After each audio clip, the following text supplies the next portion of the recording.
শুনছো? কি হলো? কি হয়েছে? এক কাপ চা দেবে? আমি পারবো না, নিচে করে খাও। কেন এখন তুমি কি করছো? এখন আমি বেঙ্গল চপ শিল্প দেখছি।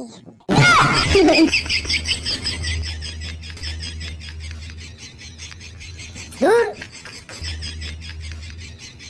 ঘরে আসলেই ঝামেলা, যত সব। দূর, ঘরে ঢুকলেই শালা ক্যাচার ম্যাচার ক্যাচার ম্যাচার। হ্যালো গুগল, বউকে কি করে বশ করা যায়? দুঃখিত, আমরাও সেই চিন্তায় আছি। আমি পারি না আর পারি না, আমি কেন মরি না।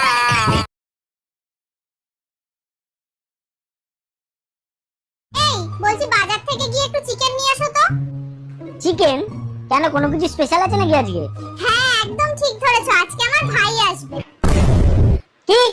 কিছু চিকেন ফিকেন আনতে পারবো না। তুমি জানো বাজারে চিকেন এখন কত করে কিলো? ঘরে সোয়াবিন আছে, সোয়াবিনের তরকারি বানিয়ে দাও। সোজা কথায় কিছু হবে না, মনে হচ্ছে এবার আমাকে কিছু একটা বুদ্ধি লাগাতে হবে। বলছি, আমার ভাই শুধু একা আসছে না, ওর সাথে আমার বোনও আসছে। কি, তোমার বোন আসছে আজকে? তাই ভাবছি সকালবেলা থেকে আমার ডান চোখটা নাচছে কেন। এই, তোমার বোন তো মিষ্টি খেতেও ভালোবাসে, তাহলে মাংসের সাথে একটু মিষ্টিও নিয়ে আসি বলো। আরে হ্যাঁ, সেটাই তো বলছি, তাড়াতাড়ি যাও আর দুটো একসাথে নিয়ে এসো। ঠিক আছে, তুমি যাও, আমি এক্ষুনি বাজার থেকে নিয়ে আসছি।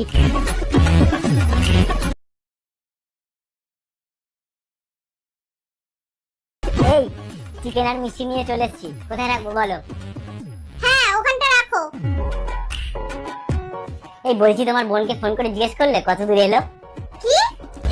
না না, আমি সেটা বলিনি, আমি বললাম তোমার ভাইকে ফোন করে জিজ্ঞেস করলে ওরা কত দূর এলো। আরে রাস্তায় আছে, আসছে, কিন্তু আমার বোন ওর সাথে আসছে না। কেন? আরে মা ওকে আসতে দেয়নি, ওর পরীক্ষা আছে। সেদিনকে শালা ডাক্তার বাবুই ঠিক বললো, আমার ডান চোখের পাওয়ার বেড়েছে বলেই ডান চোখ নাচছিল। তুমি যাও তো।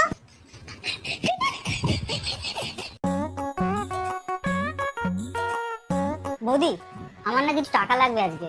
ঠিক আছে, ওই ঘরে আমার পার্সটা আছে, গিয়ে নিয়ে নে। আচ্ছা ঠিক আছে। বলছি দাদা, তোর বাইকের চাবিটা একটু দিবি? ড্রেসিং টেবিলের উপর বাইকের চাবি রাখা আছে, নিয়ে যা। আচ্ছা। বলছি শোন না, আমরা বন্ধুরা তো অনেকটা দূরে যাচ্ছি, যদি ক্যাশ শর্ট হয় তোর এটিএম কার্ডটা একটু দিবি? ঠিক আছে দাঁড়া, দিচ্ছি। সত্যি আমি মাঝে মাঝে ভাবি আমি নিশ্চয়ই কোনো পুণ্য করেছিলাম, সেজন্য তোদের মতন দাদা বৌদি পেয়েছি। হ্যাঁ, পাপ তো আমরাই করেছি যে তোর মতো দেওর পেয়েছি।